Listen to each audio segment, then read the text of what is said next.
guys, and welcome to Odds on Euro. We are going to analyze the 3 games we have on Monday, and this means the games of Group D and Group E with Álvaro Romeo. Hi, Álvaro, how are you? Very well, Edu. How are you?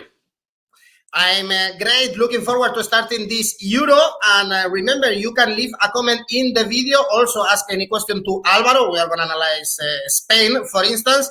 And you will have the chance to win a £10 free bet with Novibet. And of course, if you enjoy our videos, click on the like button, subscribe to our channel, and click on the bell to get all the notifications whenever we do these live videos or we publish new content.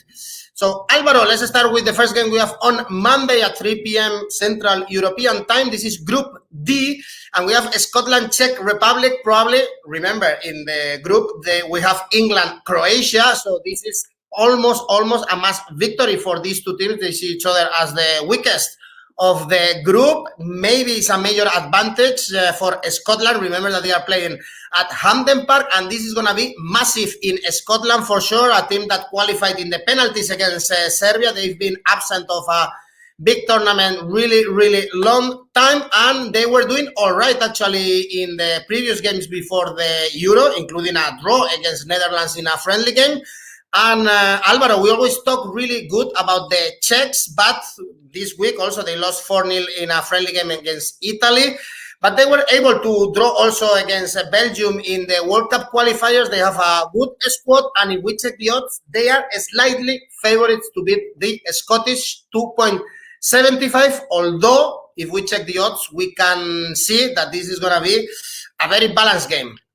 Yeah, I think that you will get very good value, whoever you choose to back here, either the Czechs or the Scottish team, or even a draw. I think that there is good value in all of them. Personally, just for the fact that Scotland is playing at home, not in front of a big crowd, but they are playing in Hampden Park in front of 12,000 fans. I believe that this can make a slight difference because Scotland are going to feel like playing at home because they are playing at home, even though this tournament, has many different grounds around Europe. So for that reason, I could potentially back Scotland to win the game. But since I am not too sure, because the Czech Republic and Scotland, they are starting the tournament, and whatever happened before the tournament, it doesn't matter so much. I'm going to focus on some other markets. For example, the over 2.5 goals is something I really like here. That pays 262. And of course, the both teams to score paying 210 is something that I really like too. I believe that both Scotland and the Czech Republic will identify this game as an opportunity to capitalize and to get as many points as, 3 points to get the needed points to start with a win. And that's why the over 2.5 goals and both teams to score are something that I really like. When it comes to Scotland, the Tartan Army, they are doing okay, more than okay. Well, with Steve Clarke, who, let's not forget, this is a manager who managed to get West Bromwich Albion to the 8th position in the Premier League a decade ago, which is the highest position in the Premier League that the Baggies have ever gotten. This manager got the best of Romelu Lukaku at the time in West Bromwich Albion, I remember perfectly. And for Scotland, this is the first game in a major tournament since 1998.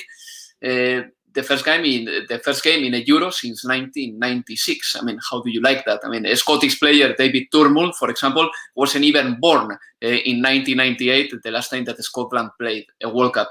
Their performances, they've been okay so far. In the last 3 competitive games, they got 2 draws against Austria and Israel, and they beat Faroe Islands 4-0.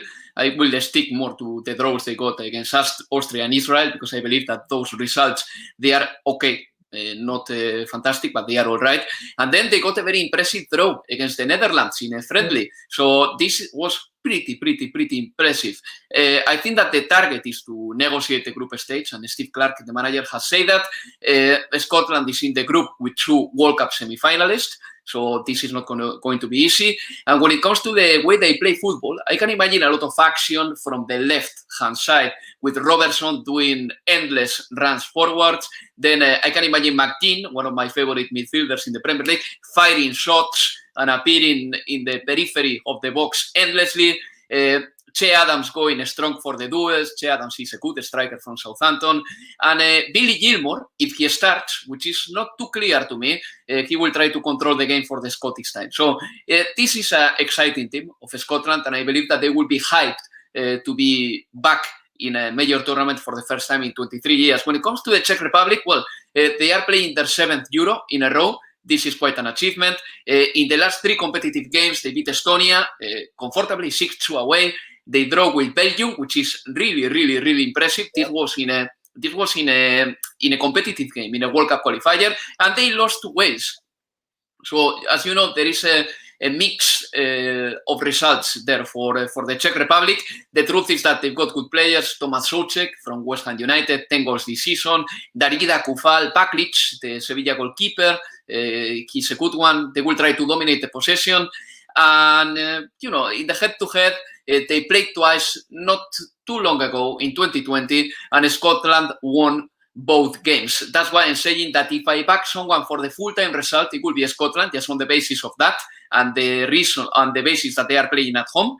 And as I said before, over 2.5 goals is something that I do like. That pays 262, and both teams to score. That market, I love it. That duplicates your bet.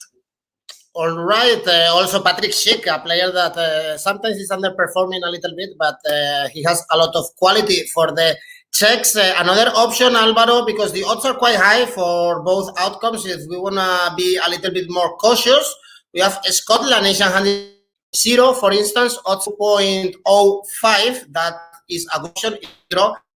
You get your money back, and if someone backs Czech Republic, Asian handicap 0 for Czech Republic is 1.89. But Alvaro prefers here Scotland and over 2.5 goals. Yeah, Alvaro? Yes, absolutely. Yeah, I think that those will be the markets I will be backing. There is a very interesting contribution from Vivica Crystal. She's saying, what about 1.5 goals in the first half for Scotland? Well, that is optimistic, obviously. But as I said before, I mean, the fact that Scotland hasn't played for a long time in a major tournament makes me think that they are going to be overhyped and probably even over-energetic for this game. And the likes of Robertson, the likes of Tierney, the likes of McKean, I think that they know how to control this energy and use it in the favor of the team. Then let's move on to the next game, Group E. On Monday, we have the full group, the 2 games, Poland and Slovakia at 6 p.m. Here, the Polish are so favorite, odds 1.88. They are going to play in St. Petersburg. In our analysis, actually, Alvaro, of the Euro as an overall, we've commented that Poland, they have a chance to top this group because Spain is quite weak at the moment. So I guess we all expect here a victory against Slovakia, a weak team, in my opinion. They draw with Austria, which is all right. Also against Bulgaria in friendly games, and they are were able to beat a team like Russia. So they were not doing that good, let's say, but then they draw with Malta and Cyprus. So it's a team that we cannot trust a lot, whereas Poland, they haven't gotten the results lately. Draws in the friendly games coming to this Euro. Russia and Iceland in the World Cup qualifiers also. They draw with Hungary. Of course, they beat Andorra, and they lost to England. But, of course, we have to highlight here one of the best strikers of the world, if not the best. They have Lewandowski. So we have to back them, no? Poland, actually, the odds are not that bad. 1.88 is not bad. No, that's not bad. And in fact, if you are going to make a big bet, multiplying your investment by 188 is kind of all right. So I could back that one, Poland to win for a 188. However, I like some other markets that I will explain now. Let me give you a bit of background information, Edu, because I think that Poland in the last 3 competitive games, the World Cup qualifiers, they got again mixed results. They drew 3-3 with Hungary. They beat Andorra, all right, nothing good, nothing bad about it. And then they lost 2-1 against England. That was, for me, the international break that shaped club competition until the spring, because Robert Lewandowski got pick an injury in the March international break. He couldn't be with Bayern against PSG, and that had a massive impact on that tire to the point that, well, Bayern had many chances, but Keylor Navas did like 30 saves, something like that. You can imagine that if Lewandowski had taken some of those shots, Bayern would have probably scored a couple of goals. But anyway, that's another story. This is the fourth successive appearance in the tournament for Poland. They know what they are doing. They are not alien to this tournament.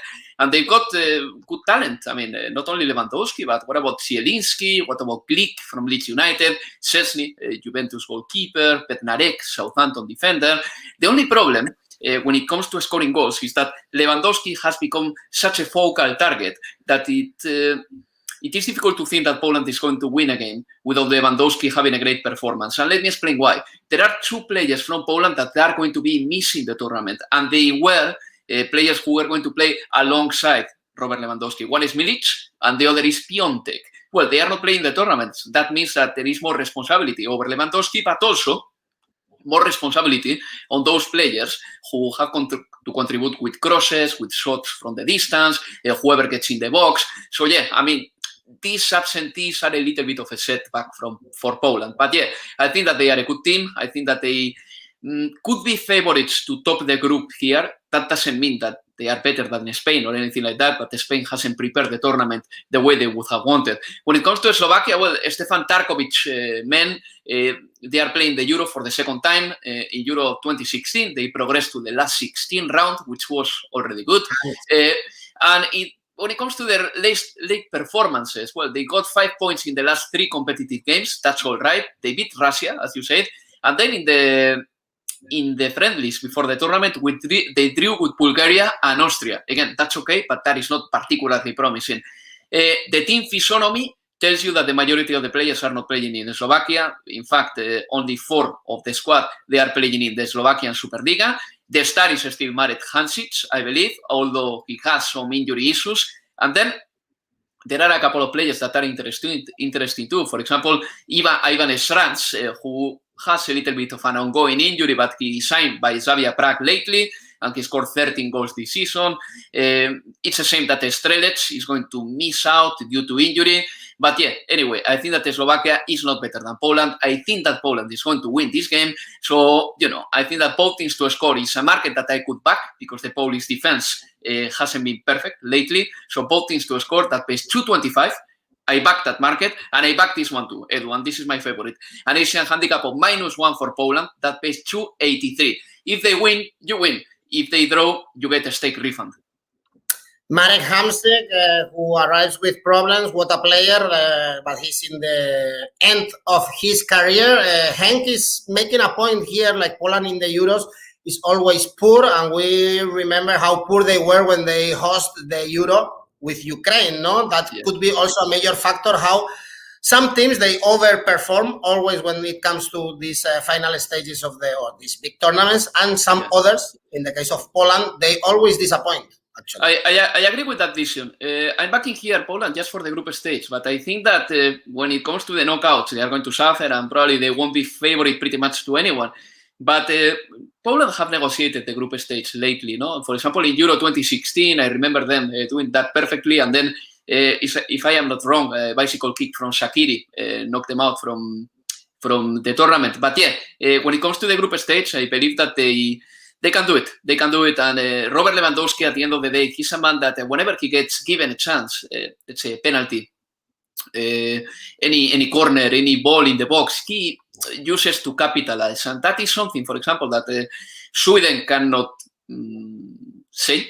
That is something that the Spanish strikers cannot be relied on, their ability to convert. And Poland have that striker, and that makes such a difference.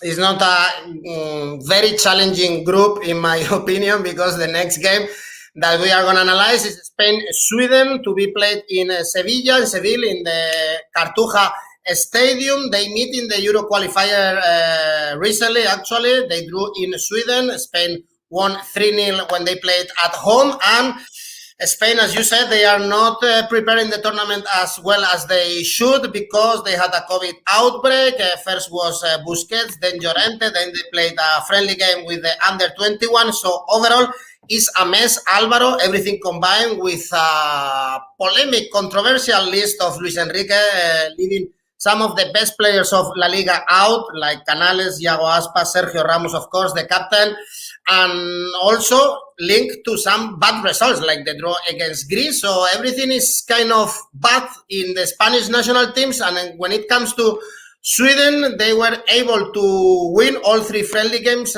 coming to this Euro: Armenia, Finland, Estonia. In the World Cup qualifiers, they beat Kosovo and Georgia, so they are getting the results. And they have some good players, as we know: Forsberg, Kulusevski playing in Serie A, Isak playing in La Liga. So it's an experienced team, and probably we see the odds, in my opinion, they are too optimistic with Spain. The odds are extremely low for Spain, 1.5, and even the Swedish victory, the odds are the highest in this first match for a team to win. So I'm very surprised, because I don't see Spain as favorite as the bookies do. I wonder, Edu, if the win against Germany back in 2020, you know, when Spain beat Germany 6-0, has something to do with these odds as well, because to me they are also gigantic and too big, definitely. I think that they are a little bit out of proportion. I think that Spain, yes, we can say that if they ask you a very simple question, who is better, Spain or Sweden? I would say that the majority of us will say, yeah, we think that Spain is better, but they are not that favorite in this game. So that's why, for example, backing a double chance sounds like something sensible, you know. A double chance pays 2.88. I'm talking of for Sweden. A draw for the Swedish or a victory for the Swedish in a double chance pretty much triples up your bet. That's something that you shouldn't forget and you shouldn't overlook. If I give you a bit of background, and if I give our audience a bit of background, they will understand why you and I are a little bit pessimistic with Spain. Number one, this squad is lacking some top players up front. And probably this squad is lacking a top goalkeeper too, because Unai Simon this season has been quite average. And believe me when I'm telling you this, I watch all the Athletic Bilbao games because that is my club. And he can be an excellent goalkeeper, but he was better last season than this season. This season, he's been quite sloppy.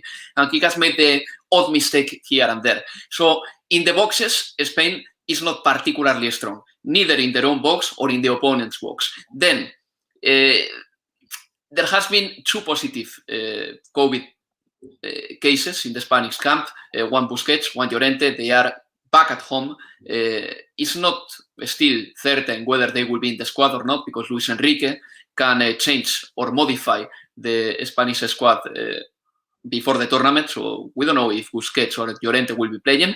And as a result of this little mess, Luis Enrique has had to cap an extra almost 20 players that they are training in the morning on a separate bubble, and then in the afternoon, the squad that was originally selected, they are training individually under the supervision of the manager, but they haven't had, for the last 5 or 6 days, quality trainings together. The team is training individually.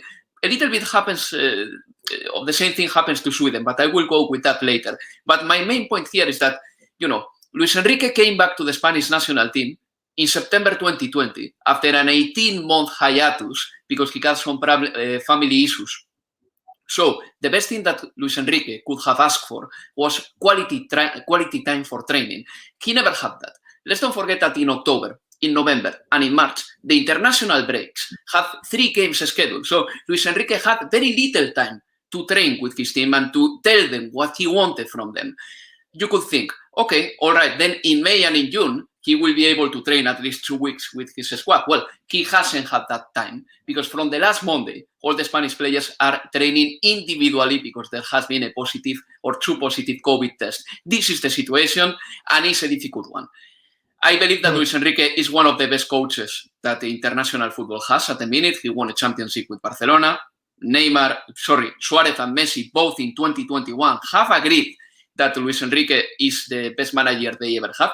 So Suarez has had really good managers in his career, Lionel Messi too. So this is something that is quite impressive. Or it's such a compliment. I wasn't expecting that. And it's quite flattering for Luis Enrique, but he hasn't had the time to train. When it comes to Sweden, the story is a little bit similar. I mean, they have had 2 positive cases. Kulusevski